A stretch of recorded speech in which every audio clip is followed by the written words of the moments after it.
Orson Welles, speaking from London.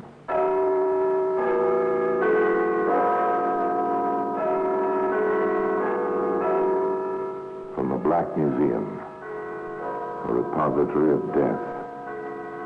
Yes, here in a grim stone structure on the Thames, which houses Scotland Yard, is a warehouse of homicide. Here, everyday objects, a silk scarf, a length of twine, a child's toy, all are touched by murder.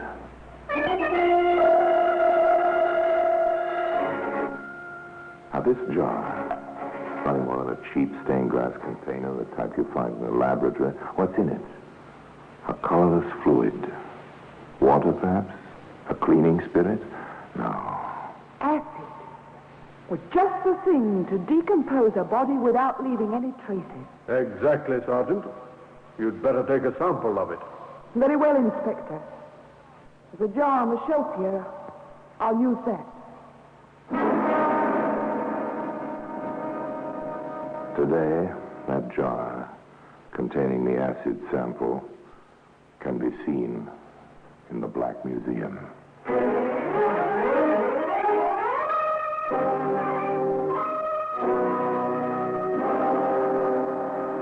From the annals of the Criminal Investigation Department of the London Police, we bring you the dramatic stories of the crimes recorded by the objects in Scotland Yard's Gallery of Death, the Black Museum.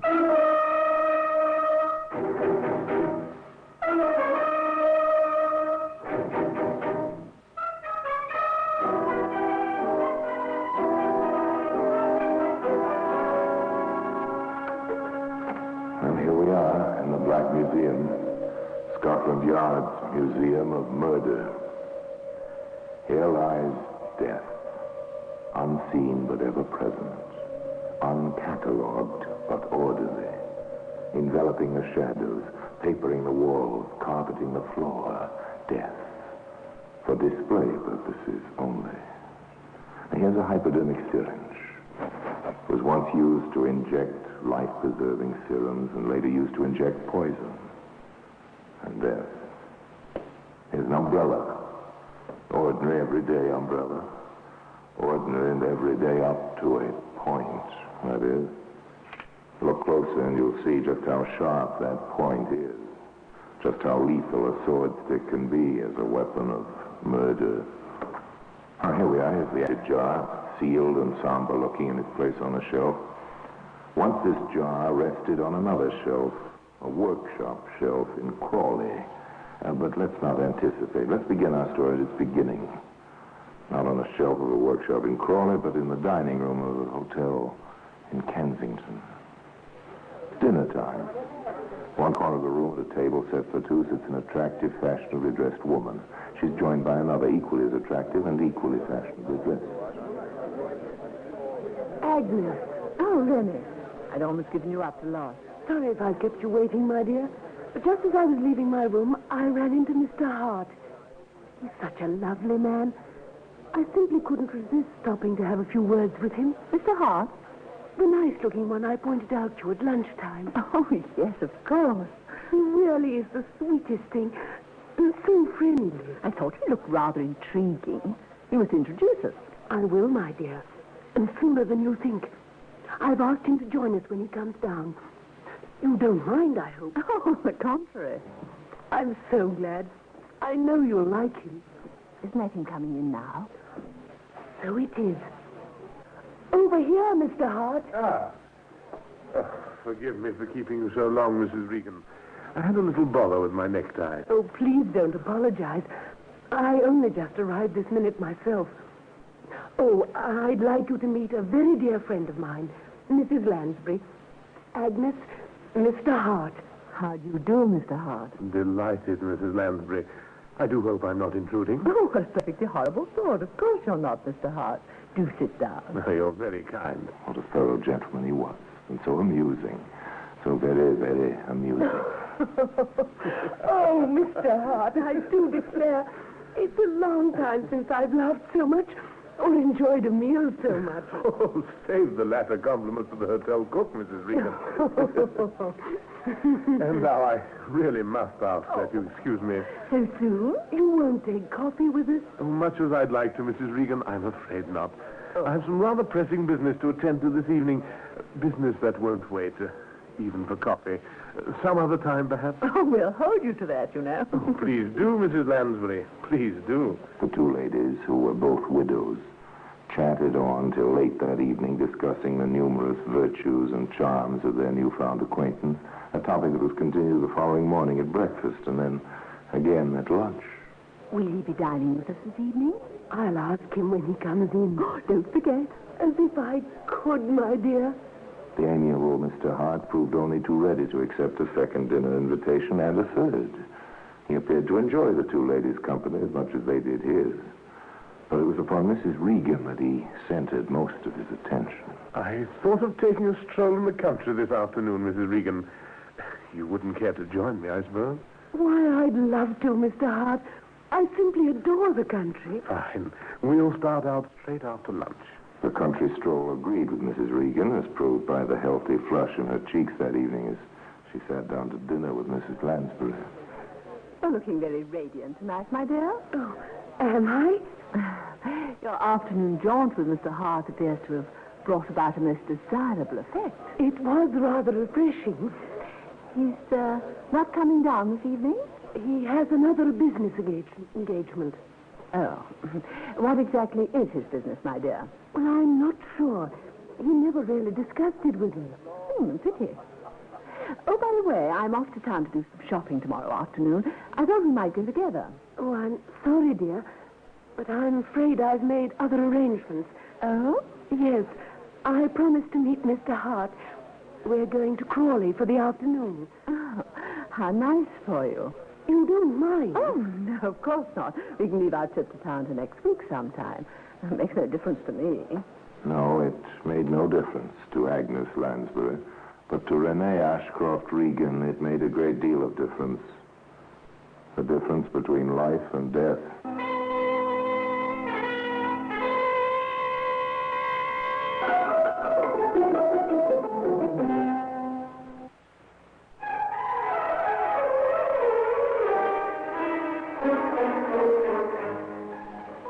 Mrs. Regan did not appear for dinner the next evening, nor did Mr. Hart. Nothing particularly unusual about that. Obviously, they decided to stay in Crawley for dinner. Mrs. Lansbury dined alone at the hotel. The following morning, arriving down late for breakfast, she was surprised to find that there was still no sign of her friend. Funny. Not often she misses breakfast. Oh, good morning, Mrs. Lansbury. Oh, Mr. Hart, good morning. Mrs. Regan not down yet? No, not yet. Not like her to be late.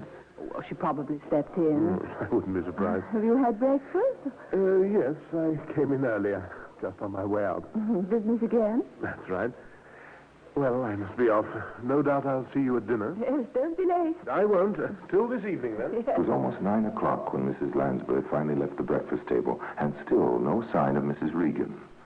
Strange Mr. Hart had not mentioned their visit to Crawley the previous afternoon. But perhaps the dear man preferred to keep it a secret.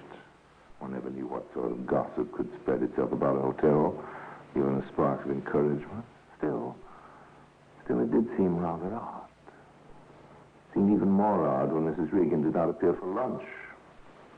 A feeling of uneasiness crept over Mrs. Lansbury. Perhaps her friend was ill. She would make some inquiries. Oh, boy. Yes, madam? Have you seen Mrs. Regan about at all this morning? Mrs. Regan? No, madam. Not that I can remember. Well, perhaps you'd better take me to her room. Very good, madam. This way. The bellhop looked pretty in his blue uniform with a red braid and brass buttons.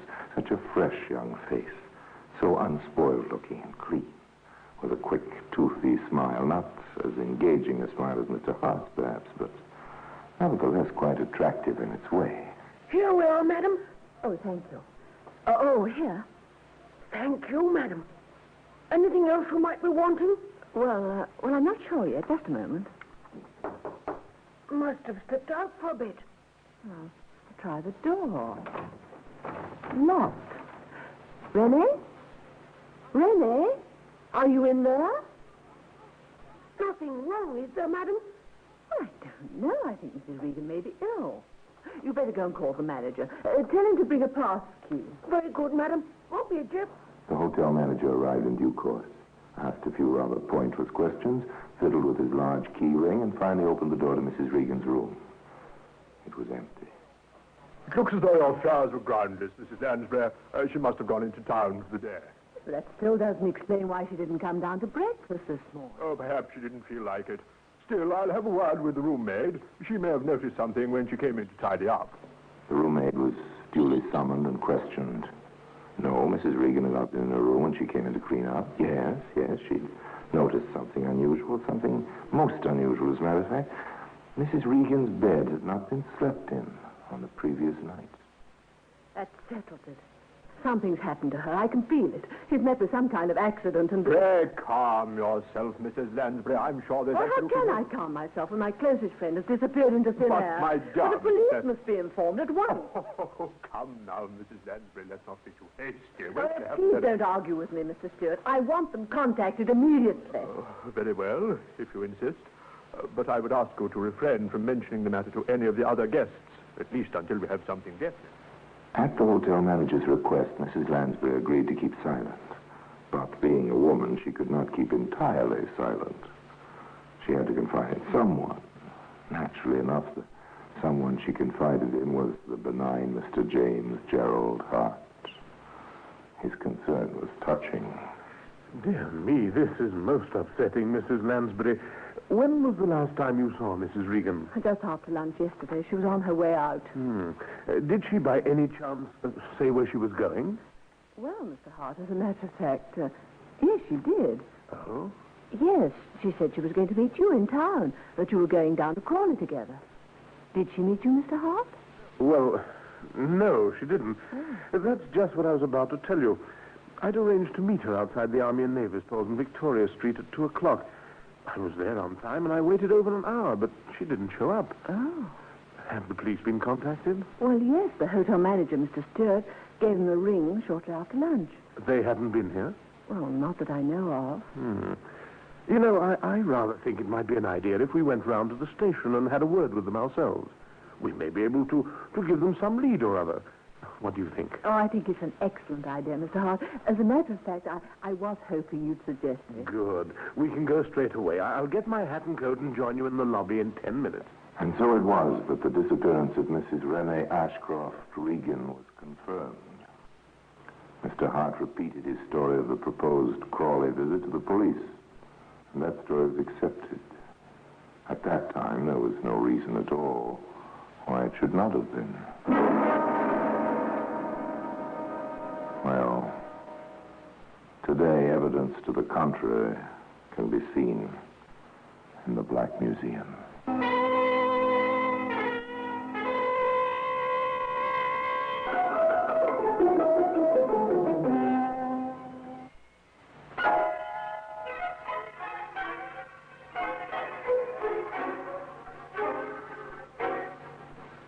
At least a dozen women are reported to the police as missing every week.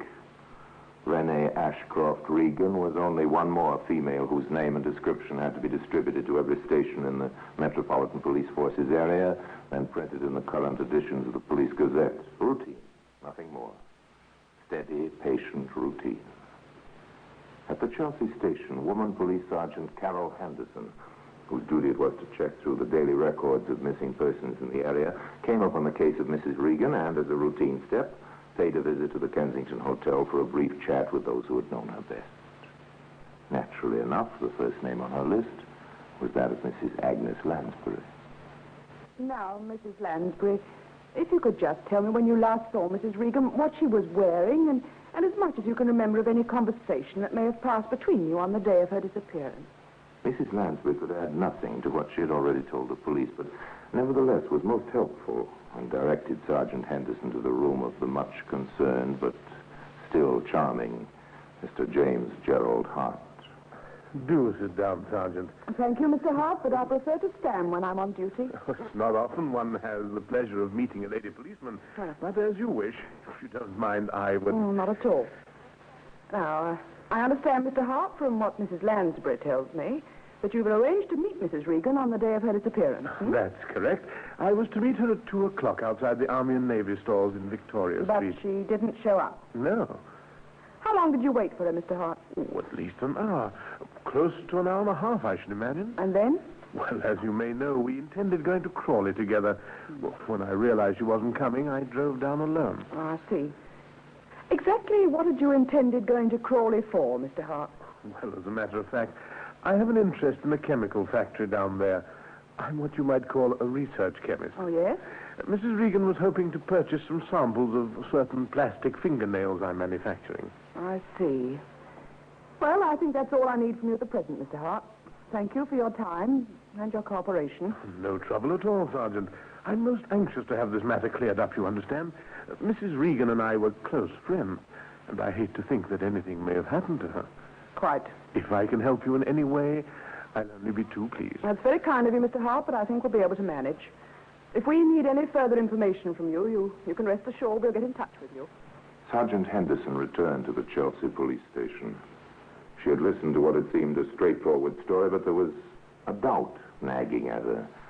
Hart's manner had been very obliging and polite, but there had been something about him she didn't like, something that didn't ring true. That something took her to the office of Divisional Inspector Russell White, to whom she expressed her doubts. So you think it's a bit fishy, eh, Sergeant? Well, I wouldn't go so far as to say that, sir, but, well, I do think Hart might bear checking up on. Oh, that's good enough for me. Scotland Yard, please. Criminal Records Office.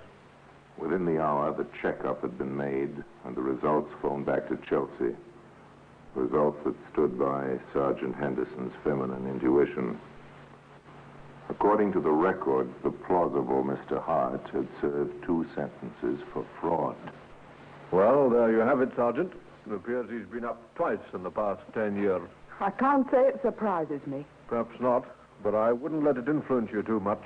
Just because a man has a record, it doesn't say he knows anything about Mrs. Regan's disappearance. That's true. I think at this stage, the best thing we can do is to forget about Hart for a while and concentrate on Mrs. Regan herself. Give the newspapers a full description of her and the clothes she was last seen wearing. The usual thing. All right, I'll get onto it straight away. Thus did the story of Mrs. Renee Ashcroft Regan's disappearance receive its first coverage in the London newspapers. A close-up photograph, and underneath it, a full description of the missing woman as she was last seen by Mrs. Lansbury prior to her leaving the hotel for her proposed meeting with James Hart. Mm-hmm. Ah, that should bring results, Sergeant. Let's hope so, Inspector. The jewelry's the thing. Mrs. Lansbury's quite sure she was wearing it when she left the hotel. She was most emphatic about it. Good. Every jeweler and hock store proprietor in London's been alerted. If a legitimate sale is attempted, we'll hear of it. 2 days passed. No information was received by the police.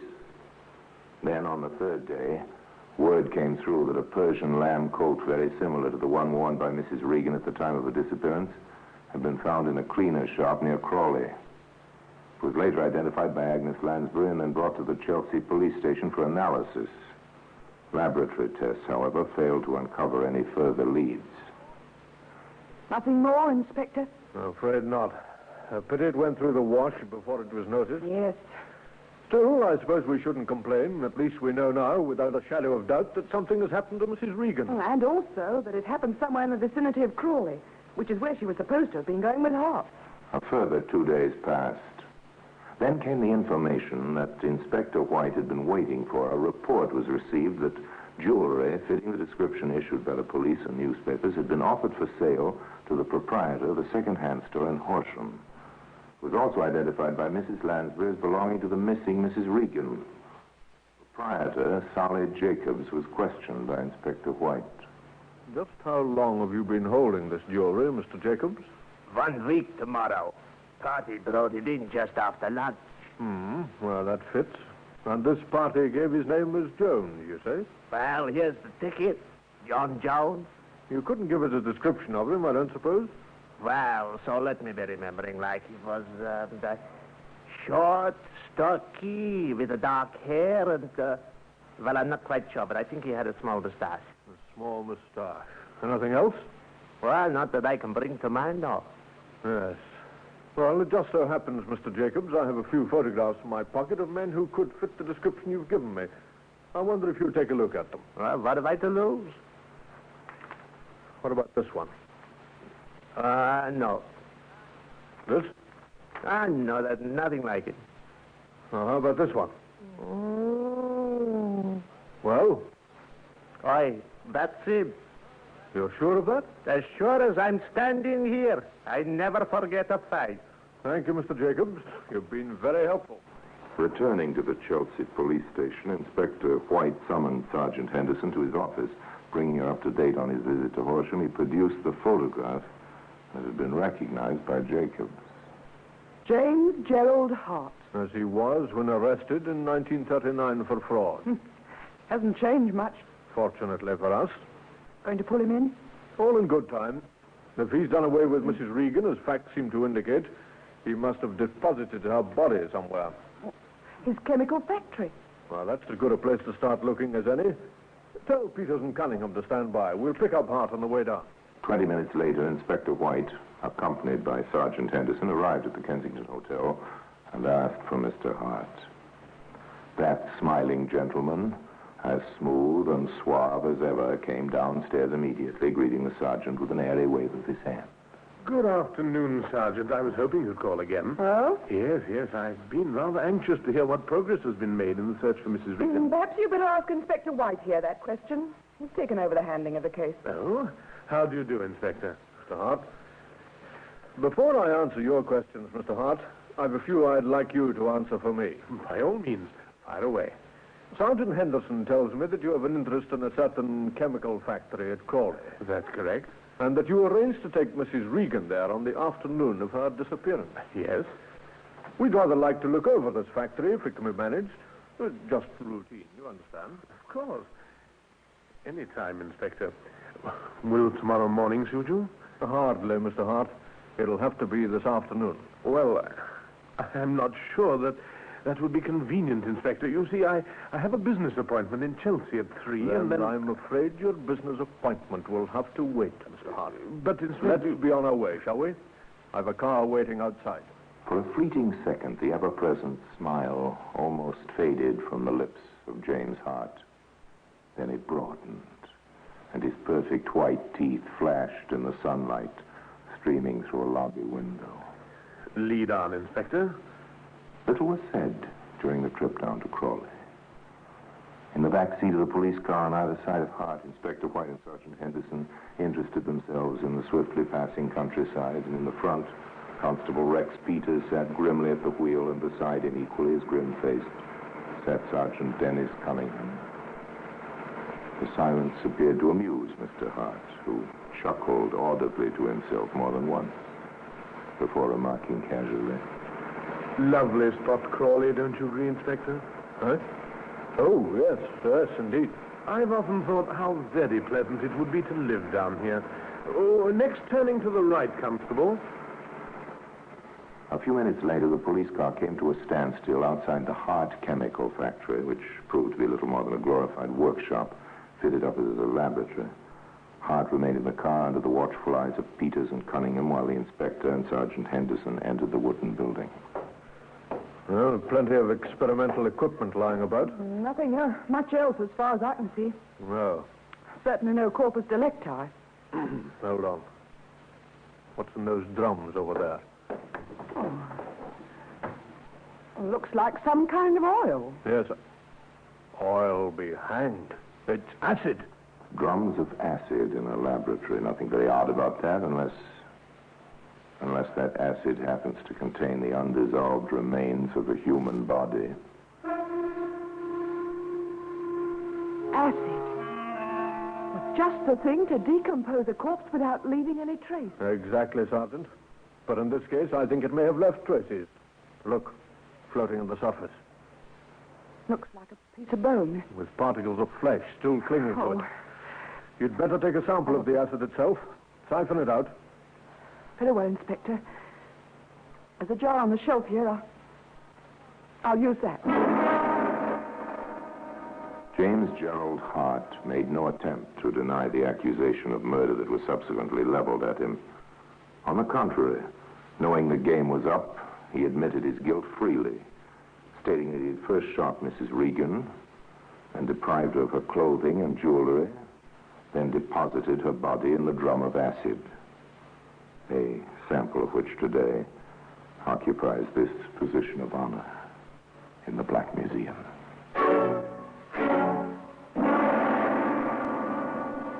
Orson Welles will be back with you in just a moment.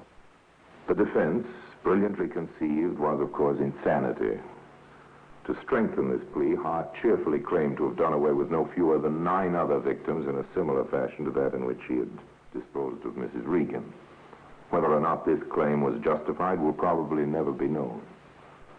But it's an established fact that at the time of his trial, 5 of those he named as his victims had been missing from their homes for months. They have not been found to this day. However, justified or not, his plea was rejected and he was found guilty of murder in the first degree. His subsequent execution relieved the world of a murder student who set up in practice before taking his diploma. For James Gerald Hart was by no means an accomplished killer. The trail he left behind him bears out that fact. Rather could he be described as a dabbler in the art of dealing death, who dabbled just once too often. And now, until we meet next time in the same place, I tell you another story about the Black Museum. I remain, as always, obediently yours.